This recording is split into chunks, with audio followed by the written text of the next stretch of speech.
Chapter force and law of motion. अपनी इस video में मैं आपको न्यूटन्स फर्स्ट लॉ एक्सप्लेन करूंगी और momentum.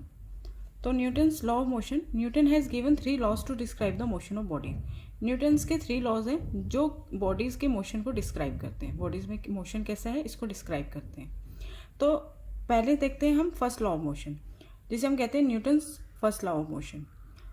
According to Newton's first law of motion, a body at rest will remain at rest and a body in motion will continue in motion in a straight line with a uniform speed unless it is compelled by an external force to change its state of rest or of uniform motion। इसका क्या मतलब हुआ? First law of motion में, Newton's के first law of motion में कहा गया है कि अगर एक बॉडी रेस्ट पर है तो वो रेस्ट पर ही रहेगी, और अगर एक बॉडी मोशन में है तो वो कंटिन्यू स्ट्रेट लाइन में यूनिफॉर्म स्पीड के साथ मोशन ही करती रहेगी, अनलेस एंड अनटिल, जब तक कि कोई एक्सटर्नल फोर्स उसके स्टेट को चेंज ना करे। जब तक कि कोई एक्सटर्नल फोर्स ना लगे जो कि उसके स्टेट में, यानी कि जो स्टेट है, कौन सी स्टेट है, चाहे वो रेस्ट की हो चाहे वो यूनिफॉर्म मोशन की हो, उसको चेंज ना करे। ठीक है, तो हम इसमें फर्स्ट पार्ट देखते हैं। A body at rest will remain at rest. इसका मैं एक एग्जांपल देती हूँ। सपोज कीजिए एक बुक है जो एक टेबल पे रखी है, तो वो बुक कभी भी अपनी पोजीशन चेंज नहीं करेगी, वो रेस्ट पर ही रहेगी। ठीक है, वो अपनी पोजीशन चेंज नहीं करेगी, वो रेस्ट पर ही रहेगी जब तक कि कोई एक्सटर्नल फोर्स अप्लाई नहीं होगी उस पर। तो वो एक्सटर्नल फोर्स क्या होगी? जब आप अपने आप से उस बुक को उठाएंगे तभी उसकी पोजीशन रेस्ट से चेंज होगी। ठीक है, तो वो एक्सटर्नल फोर्स कहाँ से लगी? The external force is applied by your hands. ठीक है, जिसने उसकी पोजीशन को चेंज किया या जिसने उसकी स्टेट ऑफ रेस्ट को चेंज करा। इसी तरह से आगे जो बात कही है, a body in motion will continue in motion in a straight line with a uniform speed. इसी तरह से अगर कोई चीज़ मूव कर रही है, मोशन में है, तो वो स्ट्रेट लाइन में यूनिफॉर्म स्पीड के साथ हमेशा मोशन में ही रहेगी जब तक कि कोई एक्सटर्नल फोर्स ना लगे।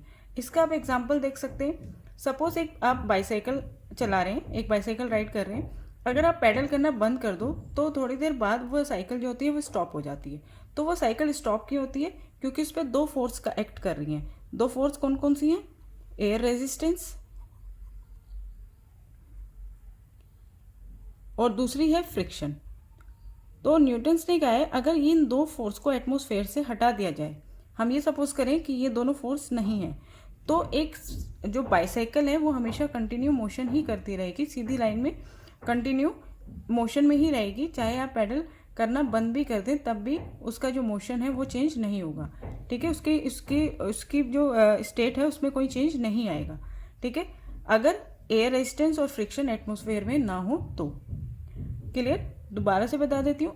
Newton first law of motion में कहा जाता है कि अगर एक बॉडी रेस्ट पर है तो वो रेस्ट पर ही रहेगी, और अगर मोशन में है तो वो कंटिन्यू स्ट्रेट लाइन में, ठीक है, स्ट्रेट लाइन में यूनिफॉर्म स्पीड के साथ मोशन ही करती रहेगी जब तक कि कोई एक्सटर्नल फोर्स उनकी स्टेट को चेंज ना करे।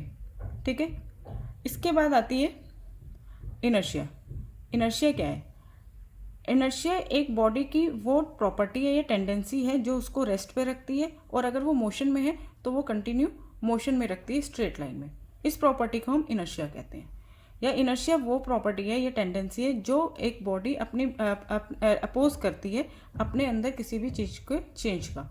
ठीक है, अगर वो रेस्ट पे है तो वो रेस्ट पे ही रहेगी, और मोशन में है तो यूनिफॉर्म मोशन में ही रहेगी स्ट्रेट लाइन में। तो इस प्रॉपर्टी को कहते हैं inertia. Tendency of a body to remain at rest और इफ मूविंग, और अगर मूव कर रही है तो continue moving in a straight line, is called inertia. Greater the inertia of a body, greater will be the force required to bring a change in its state of rest और of uniform motion. जितना ज़्यादा body का inertia होगा उतनी ही ज़्यादा force चाहिए उसके state में चेंज लाने के लिए, उसकी स्टेट में, उसकी स्टेट ऑफ मोशन या स्टेट ऑफ रेस्ट में चेंज लाने के लिए उतनी ही ज़्यादा फोर्स चाहिए। ठीक है, यानी कि जो इनर्शिया है वो डिपेंड करता है upon the mass of the body. ठीक है, इनर्शिया डिपेंड करता है upon the mass of the body. तो मास क्या है? मास क्या है? किसी भी बॉडी के इनर्शिया का मेजर है। Mass is the measure of inertia of the body.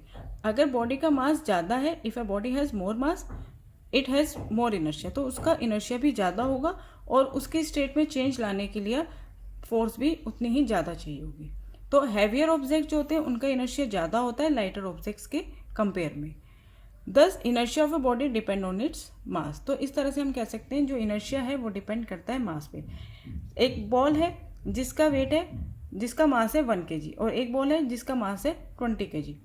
तो जिसका मास ज़्यादा होगा 20 kg, उसी बॉल का इनर्शिया भी ज़्यादा होगा, और जिसका मास कम है 1 kg, उस बॉल का इनर्शिया भी कम होगा।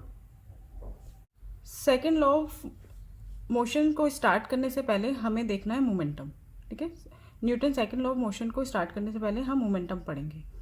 देखिए मोमेंटम में क्या होता है, सपोज मैंने ये दो बॉल ली है, एक बॉल का मास है m1 और एक बॉल का मास है m2, और जो m1 है वो बड़ा है m2 से, यानी फर्स्ट बॉल, इस बॉल का जो मास है वो ज़्यादा है सेकेंड बॉल से।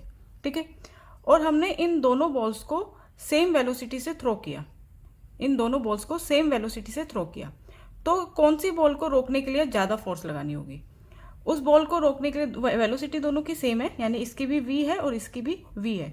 तो इस कंडीशन में जिसका मास ज़्यादा होगा उसको स्टॉप करने के लिए ज़्यादा फोर्स लगानी होगी। ठीक है, तो हम कह सकते हैं the force required to stop a moving body is directly proportional to its mass. जिसका मास ज़्यादा होगा उसे स्टॉप करने के लिए, उस मूविंग बॉडी को स्टॉप करने के लिए फोर्स भी ज़्यादा चाहिए। ठीक है, सेकेंड कंडीशन में हम क्या करते हैं, सेम बॉल, अब हम लेते हैं ऐसी बॉल जिनका मास सेम है, इसका भी m है और इसका भी m है। फर्स्ट बॉल का मास m और सेकेंड बॉल का मास भी m, लेकिन दोनों को अलग अलग वेलोसिटी से थ्रो किया। इसकी वेलोसिटी v1, इसकी वेलोसिटी v2, और v1 वेलोसिटी जो है वो ज़्यादा है v2 से। ठीक है, तो इस कंडीशन में हमें इन दोनों बॉल्स को रोकने के लिए किसमें ज़्यादा फोर्स लगानी होगी? जिसकी वेलोसिटी ज़्यादा होगी। अब इस कंडीशन में दोनों का मास सेम है लेकिन वेलोसिटी डिफरेंट है, तो जिसकी वेलोसिटी ज़्यादा है उस बॉल को, उस मूविंग बॉल को स्टॉप करने के लिए ज़्यादा फोर्स अप्लाई करनी होगी। तो हम कह सकते हैं the force required to stop a moving body is also directly proportional to its velocity. ठीक है, तो मोमेंटम क्या है? Momentum of a body is defined as the product of its mass and velocity. Momentum, एक body की momentum क्या होती है? उसके मास और उसकी वेलोसिटी का प्रोडक्ट। ठीक है, momentum is equal to mass multiply velocity. Momentum को हम शो करते हैं p से, मास को हम शो करते हैं m से, स्मॉल m से, और वेलोसिटी को v से। मास की जो यूनिट होती है SI यूनिट, या मास को जिसमें हम मेजर करते हैं kg में, और वेलोसिटी को मीटर पर सेकेंड में। इस तरह से मोमेंटम की जो यूनिट आती है वो आती है kg dot multiply metre per second. ये है मोमेंटम की यूनिट, SI यूनिट। ठीक है, मोमेंटम एक वेक्टर क्वांटिटी है and it is measured in kg metre per second. जो भी कोई भी मूविंग बॉडी होगा उसमें मोमेंटम होगा ही होगा, लेकिन अगर एक बॉडी रेस्ट पर है तो उसकी वेलोसिटी क्या है? 0। तो इस केस में उसका मोमेंटम भी क्या होगा? 0।